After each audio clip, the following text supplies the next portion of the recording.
ഈ 3 സൈൻസ് ഉണ്ടെങ്കിൽ നിങ്ങൾ ലവ് ബോംബ് ചെയ്യപ്പെട്ടുകൊണ്ടിരിക്കുകയാണ് എന്നുള്ളതാണ് അതിൻ്റെ അർത്ഥം. ലവ് ബോംബിങ് എന്താണെന്ന് അറിയാത്തവർക്ക് വേണ്ടി ഞാൻ പറഞ്ഞുതരാം.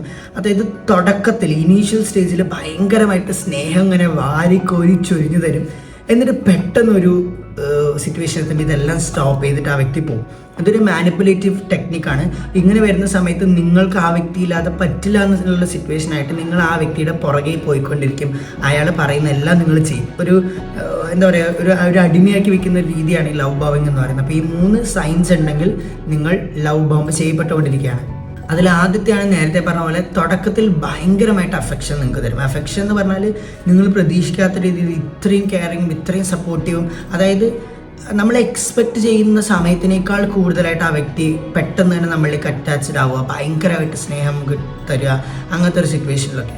രണ്ടാമത്തെ കാര്യം എന്ന് പറയുന്നത് ഏതൊരു ഡിസിഷനും നിങ്ങൾ എടുക്കാൻ വേണ്ടിയിട്ട് ഫാസ്റ്റായിട്ട് പ്രഷറൈസ് ചെയ്തുകൊണ്ടിരിക്കുക. പെട്ടെന്ന് അത് ചെയ്യും, പെട്ടെന്ന് ഇങ്ങനെ ചെയ്യും എന്നുള്ള രീതിയിൽ അവർ പറയുമ്പോൾ പെട്ടെന്ന് തന്നെ ആ ഒരു ഡിസിഷൻ എടുക്കാൻ വേണ്ടിയിട്ട് നിങ്ങളെ പ്രിപ്പയർ ചെയ്യിപ്പിക്കുന്ന രീതിയിൽ നിങ്ങളെ പ്രഷറൈസ് ചെയ്തുകൊണ്ടേയിരിക്കും.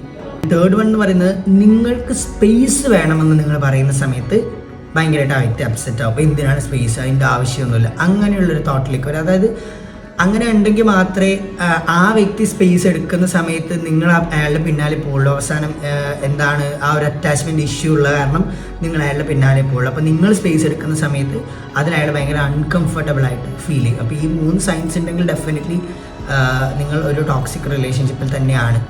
അപ്പോൾ ഇതേപോലെ love, attraction and relationship videos don't forget for vigilance.